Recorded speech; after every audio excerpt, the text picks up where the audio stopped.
Sabarimala സ്വർണ്ണക്കുള്ള കേസിലേക്കാണ് 2024 Devaswom board അംഗങ്ങളിലേക്ക് കൂടി അന്വേഷണം പോകുന്നു എന്നതാണ് ഏറ്റവും പുതിയ വിവരം. മുൻ ദേവസ്വം ബോർഡ് പ്രസിഡന്റായിരുന്ന PS പ്രശാന്തിനെ 2 തവണ ചോദ്യം ചെയ്ത് വിട്ടയച്ചു.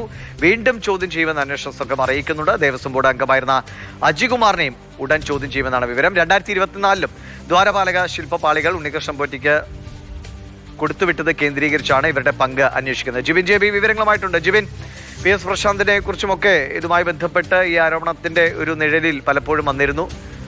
വലിയ തോതിൽ ചർച്ചയായതാണ്. ഇപ്പോൾ 2 തവണ മൊഴിയെടുത്ത ശേഷം വിട്ടയച്ചു എന്ന് അറിയുന്നു. എന്തായാലും വിശദമായ അന്വേഷണം ഏതൊക്കെ ഘട്ടങ്ങളിൽ ഇത്തരം ശ്രമങ്ങൾ ഉണ്ടായെന്ന് കണ്ടെത്തിയേ പറ്റൂ.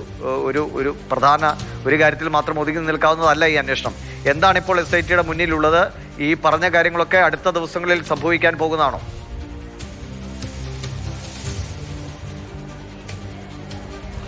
ദിവിഷി, ശബരിമല സ്വർണ്ണക്കൊള്ള കേസുമായി ബന്ധപ്പെട്ട് 2024 ഈ ദ്വാരപാല ശില്പങ്ങളിൽ സ്വർണം പൂശുന്നതിന് വേണ്ടി ഉണ്ണികൃഷ്ണൻ പോറ്റിയുടെ കൈവശം തന്നെ കൊടുത്തയച്ചിരുന്നു. ഇതുമായി ബന്ധപ്പെട്ട എന്താണ് സംഭവിച്ചതെന്ന് അറിയാൻ വേണ്ടിയാണ് വിശദമായി മൊഴിയെടുക്കുന്നതിന് വേണ്ടി PS പ്രശാന്തിനെ 2 തവണ പ്രത്യേക അന്വേഷണ സംഘം വിളിച്ചു വരുത്തിയിരുന്നത്. കുറച്ച് ദിവസങ്ങൾക്ക് മുമ്പാണ് 2ാമത്തെ തവണ PS പ്രശാന്തിനെ വിളിച്ചു വരുത്തിയിരുന്നതെന്നാണ് നമുക്കിപ്പോൾ ലഭിക്കുന്ന വിവരം.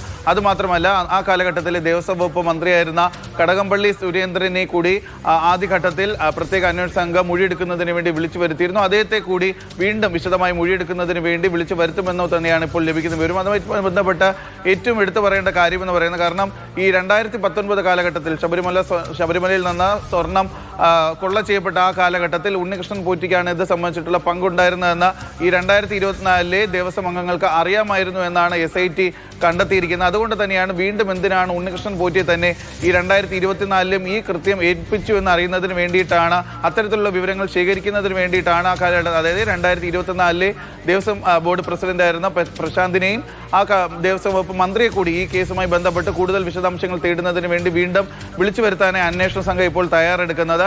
എന്തായാലും മറ്റൊരു കാര്യമെന്ന് പറയുന്നത്, ഈ ഒരു കേസുമായി ബന്ധപ്പെട്ട തന്ത്രിയുടെ കൂടി അറസ്റ്റ് ഈ 2ാമത്തെ കേസിൽ കൂടി രജിസ്റ്റർ ചെയ്തിരിക്കുകയാണ്. കാരണം തന്ത്രിയുടെ അറസ്റ്റ് ആദ്യഘട്ടത്തിൽ ഉണ്ടായിരുന്നത് ദ്വാരപാലക ശില്പങ്ങളിലെ കട്ടിളപ്പാടി കേസിൽ മാത്രമാണ് തന്ത്രിയുടെ അറസ്റ്റ് രേഖപ്പെടുത്തിയിരുന്നത്. പക്ഷേ കഴിഞ്ഞ ദിവസം കൊല്ലം വിജിലൻസ് കോടതിയാണ് തന്ത്രിയെ 2ാമത്തെ കേസിലൂടെ, അതായത് ഈ ദ്വാരപാലക ശില്പത്തിൽ നിന്ന് സ്വർണം കടത്തിയ കേസിൽ കൂടി പ്രതിയാക്കണമെന്നുള്ളൊരു നിർദ്ദേശം പ്രത്യേക അന്വേഷണ സംഘത്തിന് കൈമാറിയിരുന്നത്. ഇതിനെ തുടർന്ന് തന്ത്രിയുടെ അറസ്റ്റ് കൂടി ഈ ഘട്ടത്തിൽ രേഖപ്പെടുത്തുമെന്നാണ്, അതായത് ജയിലിലേക്ക് പ്രത്യേക അന്വേഷണ സംഘം നേരിട്ടെത്തി തന്ത്രിയുടെ അറസ്റ്റ് 2ാമത്തെ കേസിൽ കൂടി രേഖപ്പെടുത്തുമെന്നാണ് ഇപ്പോൾ അറിയാൻ സാധിക്കുന്നത്. ദിവിഷ്, ശരി, അതും ഒരു പ്രധാനപ്പെട്ട വിവരമാണ്. 2ാമത്തെ കേസിൽ കൂടി തന്ത്രിയുടെ അറസ്റ്റ് രേഖപ്പെടുത്താൻ അന്വേഷണ സംഘം തീരുമാനിക്കുന്നു. ഒപ്പം തന്നെ 2024 ദേവസ്വം ബോർഡ് അംഗങ്ങളിലേക്കും PS പ്രശാന്ത് അടക്കമുള്ള അംഗങ്ങളിലേക്ക് കൂടി ചോദ്യം ചെയ്യൽ പോകും.